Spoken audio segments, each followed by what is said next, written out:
आज स्वास्थ्य आरोग्य नमस्कार में हम आज कर रहे हैं अपने बॉडी को संतुलित करने के लिए, अस्थिरता प्रदान करने के लिए, कंपन ख़त्म करने के लिए एक्सरसाइज।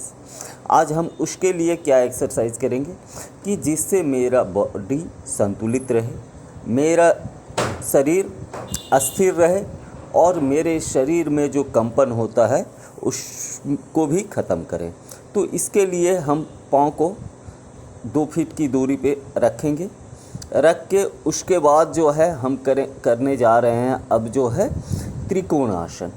त्रिकोण आसन में क्या होता है कि हम दाएं हाथ को नीचे ज़मीन से स्पर्श करेंगे और कमर के बल झुकेंगे, आगे की तरफ नहीं। ये जो कमर है, कमर से हम आगे की तरफ नहीं, पीछे की तरफ जो है झुकेंगे और ज़मीन को स्पर्श करेंगे और बाएं हाथ के तलहटी को आसमान की तरफ देखेंगे। तो इस तरह से हम त्रिकोण आसन जो है करते हैं। त्रिकोण आसन में हम ज़मीन को स्पर्श करते, दाएं हाथ से स्पर्श करते, बाएं हाथ को स्पर्श करेंगे और दाएं हाथ के तलहटी को, उंगली को हम देखेंगे, उंगली सीधी रखेंगे आसमान की ओर। तो इस तरह से हम त्रिकोण आसन करते हैं। त्रिकोण आसन जब करेंगे 2 बार या 3 बार या 4 बार इस तरह से आप करेंगे तो ये आपके शरीर को स्थिरता प्रदान करेगी और ये आपके कमर के फैट को भी ख़त्म करेगी। तो ये त्रिकोण आसन मेरे शरीर को अस्थिर और कंपन मुक्त करता है। ये अस्थिरता प्रदान करने के लिए हम त्रिकोण आसन किए। त्रिकोण आसन में हम देखें किस तरह से जो है तलहटी को देखें। अब हम करते हैं नटराज आसन।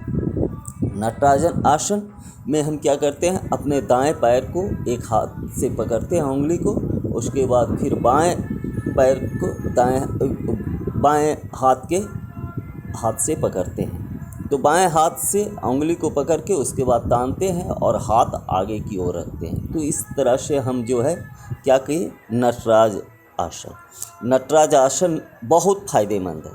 तो अब करने जा रहे हैं वृक्षासन। वृक्षासन ये मेरे शरीर को संतुलित करता है और मेरे थाई के फैट को भी ख़त्म करता है। थाई के नमस्कार करके उसके बाद जो है आप कुंभक करें। इस तरह से सीधा ऊपर की ओर भी हाथ ले जा सकते हैं आसमान की तरफ और रोक के रखें। तो इस तरह से आपके शरीर को बैलेंस, संतुलित और स्ट्रक्चरल बैलेंस बनाता है, शारीरिक संतुलन बनाता है शरीर का। तो वृक्षासन में दाएं पैर को पैर ऊपर करके थाई के ऊपर रखें, फिर बाएं पैर को ऊपर करके थाई के ऊपर रखें, थाई के ऊपर रख के नमस्कार मुद्रा में आप कुंभक लगा के कुछ देर आंख बंद करके आप रखें, हल्का आंख खुला रहेगा। फिर आप हाथ को ऊपर भी करके कर सकते हैं। तो इस तरह से वृक्षासन में आपके संतुलन को बरकरार रखता है, आपके शरीर को अस्थिर रखता है, आपके शरीर में कंपन नहीं होने देता है और आपका शरीर संतुलित। अब हम करने जा रहे हैं शीर्षासन। शीर्षासन में हम देख रहे हैं कि किस तरह से अपने पैर को ऊपर की ओर ले जाते हैं और फिर सिर के बल रहते हैं। तो अस्थिर करके सिर के बल रहने के बाद ये फिर पैर फैला देते हैं। तो इस तरह से हम फिर से हम देखें किस तरह से हम शीर्षासन करने जा रहे हैं। तो शीर्षासन का ये भी मेरे शरीर, मेरे मस्तिष्क को संतुलित करता है। मेरे मस्तिष्क में खून की कमी होती है, खून का संचालन करता है और मेरे मस्तिष्क को संतुलित बनाता है, मेमोरी पावर बढ़ाता है। तो इस तरह से हम जो है पैर फैला के उसके बाद पैर नीचे करके हम वृक्षासन की। तो वृक्षासन से भी बहुत लाभ है।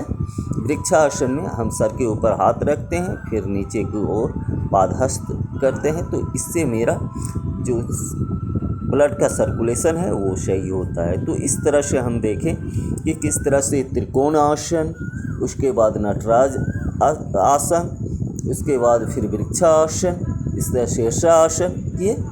तो इस तरह से हम करते हैं। नमस्कार।